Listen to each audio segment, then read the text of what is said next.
ಒಂದನೊಂದು ಕಾಲದಲ್ಲಿ ಒಂದು ಸುಂದರ ಕಾಡು ಇತ್ತು. ಅಲ್ಲಿ ಒಂದು ದೊಡ್ಡ ಸೋಮಾರಿ ಯಾದ ಮತ್ತು ವಯಸ್ಸಾದ ಸಿಂಹ ವಾಸಿಸುತ್ತಿತ್ತು.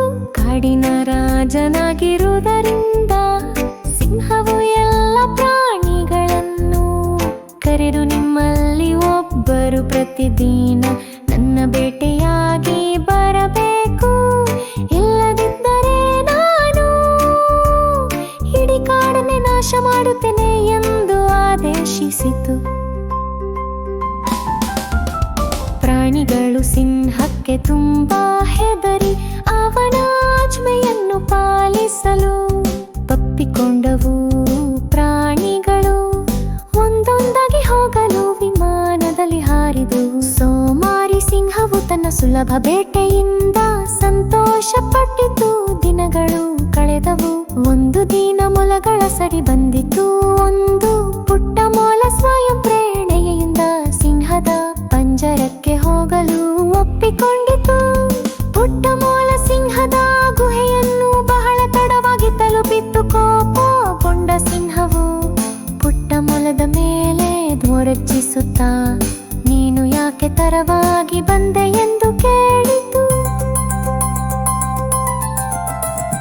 ಮೊಲವು ಬುದ್ಧಿವಂತಿಕೆಯಿಂದ ವರ್ತಿಸಿ ರಾಜನಿಗೆ, ನಾನು ದಾರಿಯಲ್ಲಿ ಇನ್ನೊಂದು ಸಿಂಹವನ್ನು ಭೇಟಿಯಾದೆ. ಅದು ನೀಂತ ದೊಡ್ಡದಾಗಿದೆ.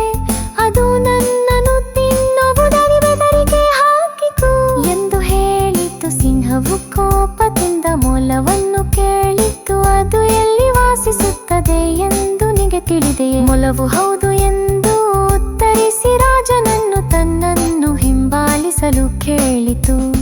ಮೊಲವು ಹಳೆಯ ಬಾವಿಯ ಬಳಿಗೆ ಹೋಗಿ ರಾಜನಿಗೆ, ಆ ಸಿಂಹ ಈ ಬಾವಿಯಲ್ಲಿ ವಾಸಿಸುತ್ತದೆ ಎಂದು ಹೇಳಿತು. ಆ ಮೂರ್ಖ ಸಿಂಹವು ಬಾವಿಯೊಳಗೆ ಇಣುಕಿ ನೋಡಿ ತನ್ನ ಪ್ರತಿಬಿಂಬವನ್ನೇ ಇನ್ನೊಂದು ಸಿಂಹ ಎಂದು ತಪ್ಪಾಗಿ ಭಾವಿಸಿ ಜೋರಾಗಿ ಘರ್ಜಿಸಿತು. ತನ್ನದೇ ಆದ ಪ್ರತಿಧ್ವನಿಯನ್ನು ಕೇಳಿದ ಸಿಂಹವು ಕೋಪಗೊಂಡು ಬಾವಿಗೆ ಹಾರಿ ಮುಳುಗಿ ಸತ್ತು ಹೋಯಿತು. ಅದು ಸಿಂಹದ ಅಂತ್ಯವಾಗಿತ್ತು ಮತ್ತು ಎಲ್ಲ ಪ್ರಾಣಿಗಳು ಕಾಡಿನಲ್ಲಿ ಸಂತೋಷದಿಂದ ವಾಸಿಸುತ್ತಿತ್ತು.